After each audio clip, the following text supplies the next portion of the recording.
The sun slides like melted gold behind the hills of Maple Hollow, and the town wakes for a night only children and old owls remember.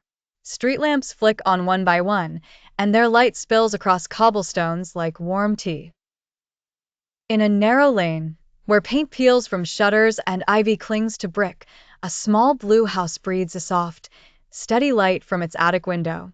Inside that attic lives Briar, a little fox with a tuft of silver fur over one ear and a curiosity so loud it could be heard if curiosity had sound.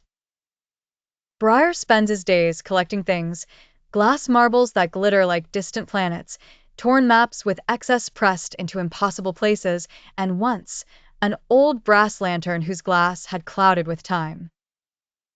He calls it the Lantern of Little Wishes, because every time he polished it, something small and true came to pass. One evening a storm arrives with wings, sudden and dramatic, and it scatters the market's umbrellas and hides the moon. Lightning sketches anger across the sky, and in the turmoil, a very important parcel vanishes from old Mrs. Peony's cart, a coat sewn by her late husband, meant for the town's winter tower ceremony. The coat is more than fabric. It carries the smell of pine and the memory of a promise made on a cold, hopeful evening. Mrs. Peony weeps in the rain. The town, sleepy and stubborn, murmurs and returns to doors. But Briar, whose heart is the size of a bread box, tightens the strap of his little satchel and sets out into the storm. The world in 4K, rain like thrown glass, each drop refracting the town's lamps into tiny suns. Briar's footsteps are crisp against puddled cobblestone. He follows a trail of tiny, telltale clues: buttons snagged on a thorn, a thread glinting under a gutter, and each clue carries a whisper of the coat's path. Along his route, Briar meets others who feel small and forgotten.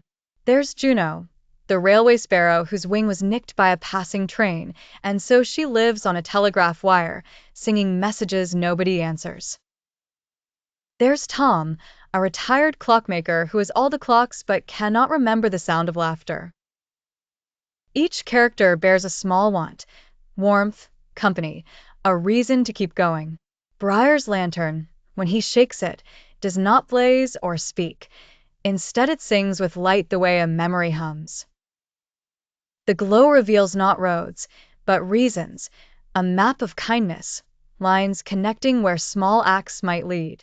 He follows the lines like constellations. At the river, where moonlight lays silver like a silk scarf, a shadow slips, the coat, caught on a bramble, and beside it, a young raccoon named Pippin who clutches a pocket watch and looks guiltier than a fox after stealing berries. Pippin is scared.